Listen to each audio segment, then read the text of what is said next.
በስመ አብ ወወልድ ወመንፈስ ቅዱስ አሐዱ አምላክ። በሀገር ውስጥና በውጭ ሀገር ያላችሁ የእግዚአብሔር ቤተሰቦች እንደምሰነበታችሁ። ቃል ለጌታችን ለአምላካችን ለመድኃኒታችን ለኢየሱስ ክርስቶስ የትንሣኤ በዓል አደረሳችሁ። እግዚእነ ኢየሱስ ክርስቶስ ዘኮነ ሰብአ ወመጠወ ርእሶ ለኩሉ። ጌታችን ሰው የሆነው ጌታችን አምላካችን መድኃኒታችን ኢየሱስ ክርስቶስ ነፍሱን ለሰው ሁሉ አሳልፎ ሰጠ። አንደኛ ጢሞቴዎስ ምዕራፍ 2 ቁጥር 6።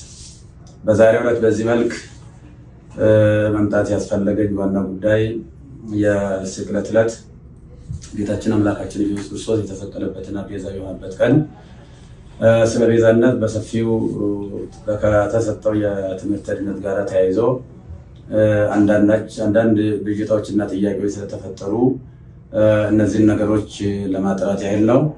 እንደሚታወቀው እንግዲህ ዕለተ ስቅለት ማለት ዕለተ ሪት ማለት ነው።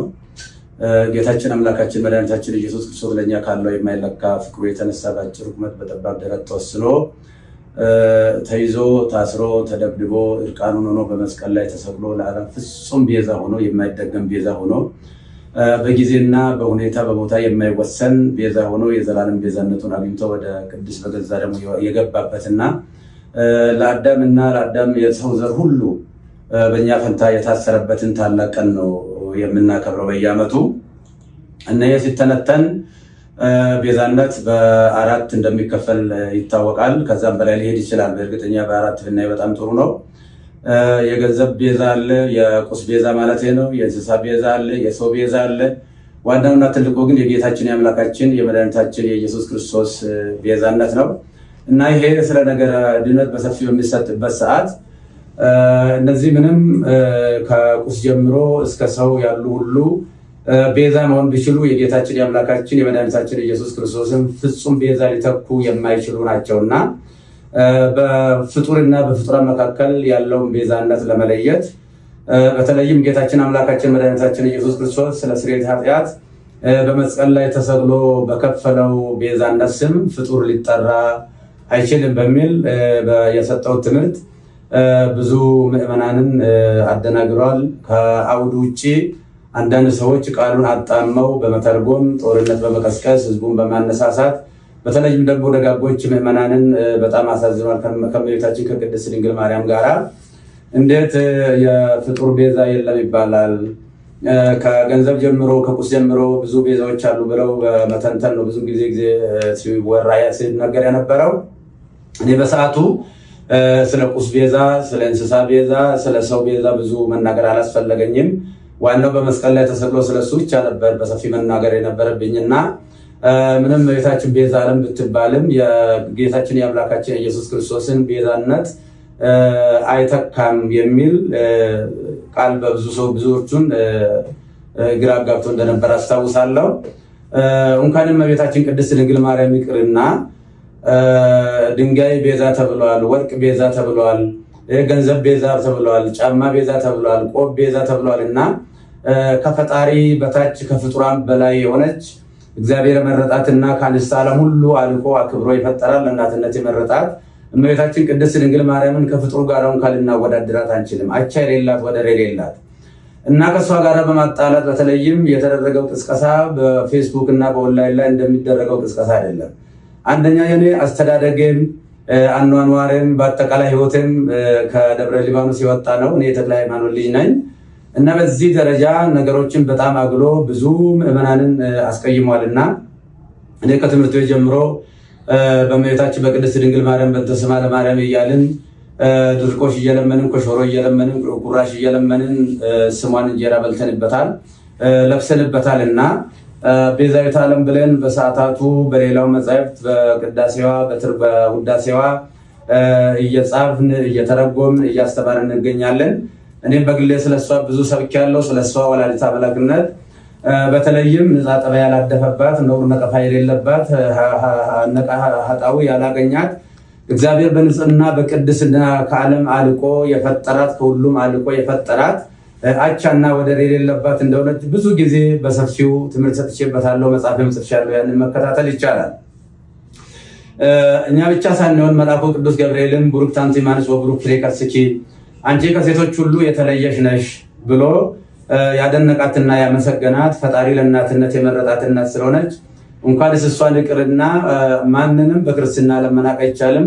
እኔ የወለደችኝ ውድ እናትን በእጅጉ የሚወዳት የማከብራት ነኝና እናትን የማከብር የፈጣሪውን እናት በምንም አይነት ተአምር ዝቅ አድርጌ የማይበት ምንም አንዳች ሁኔታ የለው። በዕለቱ የተደረገው ጌታችን አምላካችን መድኃኒታችን ኢየሱስ ክርስቶስ በሚጠራበት ቤዛነት የኃጢአት ስርየት ቤዛነት በዚህ ፍጡር ሊጠራ አይገባም አይችልም የሚል ነው በጥቅሉ።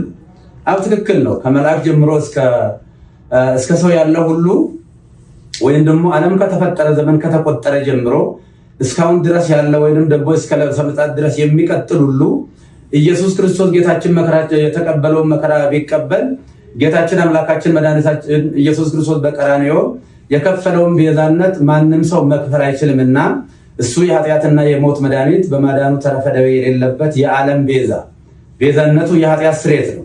አው እያንዳንዳቸው ለምሳሌ እነ ሙሴ ቤዛ ተብሏል። ነገር ግን የሙሴ ቤዛነት በአረፍተ ዘመን ተገጥቷል፣ በጊዜ ተገጥቷል፣ ዮርዳኖስ ማዶ ተገጥቷል። የሁሉም ፍጡራን ቤዛነታቸው በጊዜ በሁኔታ የሚገታ ነው።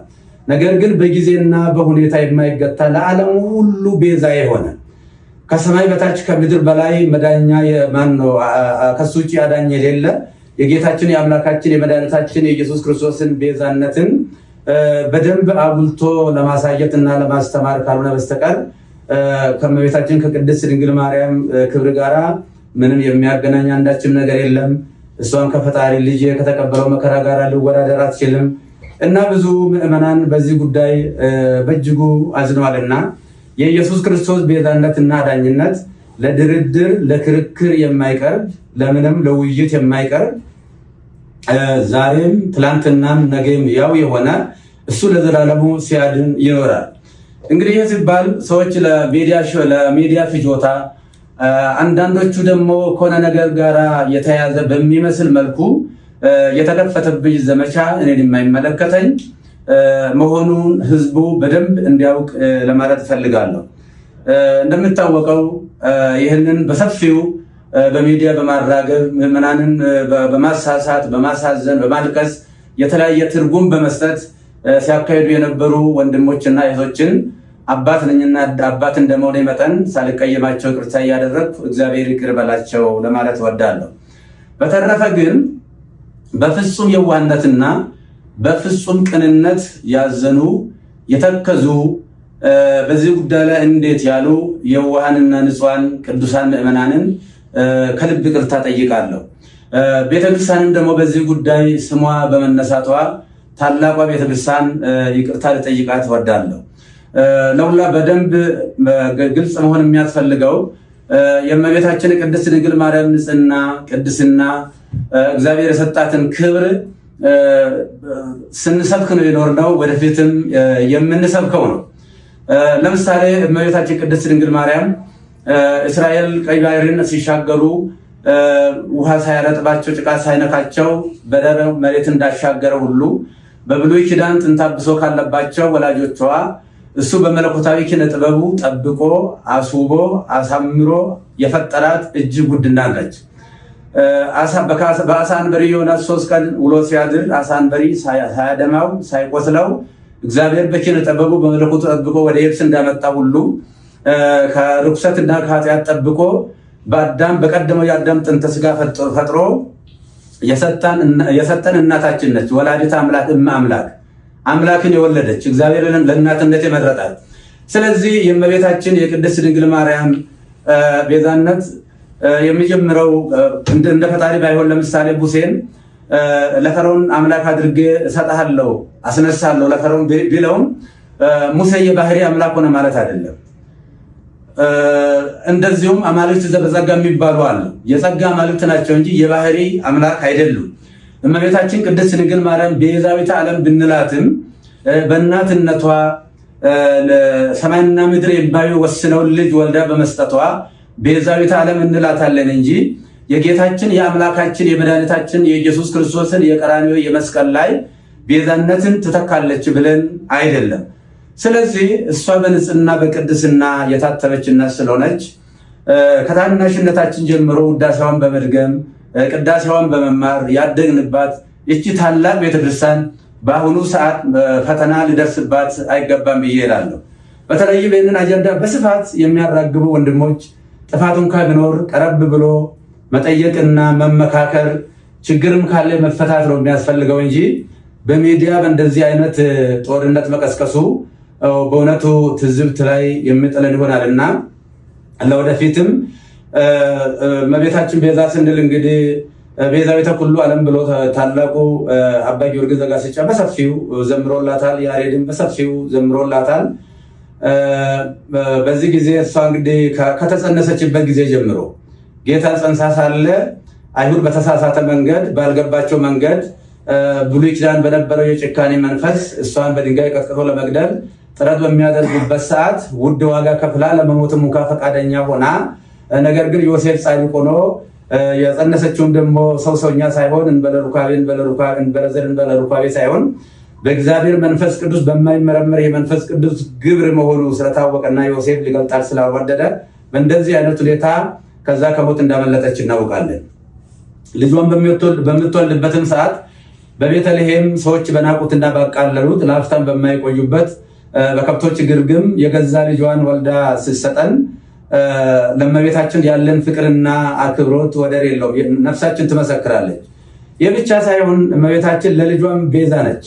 ለልጇ ለሕፃኑ ለኢየሱስ ክርስቶስ ገና የ2 ዓመት ሕፃን በነበረ ጊዜ ሄሮድስ ልጆችን በሚያስገድልበት ጊዜ ልጇንም እንዳይገልባት የሞት ሰለባ እንዳያደርግባት ከእስራኤል ጀምሮ እሳት የሆነውን የሳራ በረሃን የቀን ሐሩር የሌሊትን ቁር ችላ ታግሳ ረዥም ወራት ተጉዛ ወደማታውቀው ወደ ግብፅ ተሰዳ ብዙ ዋጋ ከፍላ መከራ አይታ ልጇንም ከሞት ያዳነች እንደገና ደግሞ እስከ ቀራንዮ ከልጇ ያልተለየች እመቤታችን እናታችን ቅድስት ድንግል ማርያም ነችና እሷን እንኳንስ አይደለም ለማቃለል ለማመስገንም ብቃትም አቅምም ሞራልም ያለው ሰው የለም እና ይህንን ጉዳይ ቅድም እንደተናገርኩት ሰዎች ለሚዲያ ሽፋን ችሎታን ለሚዲያ ፍጆታን ለማዋል መጽሐፉን ከአውዱ ውጪ በመተርጎም እየተሰጠ ያለው እየተሰበከ ያለው በዕለቱ የኢየሱስ ክርስቶስ ቤዛነትና አዳኝነት ነው።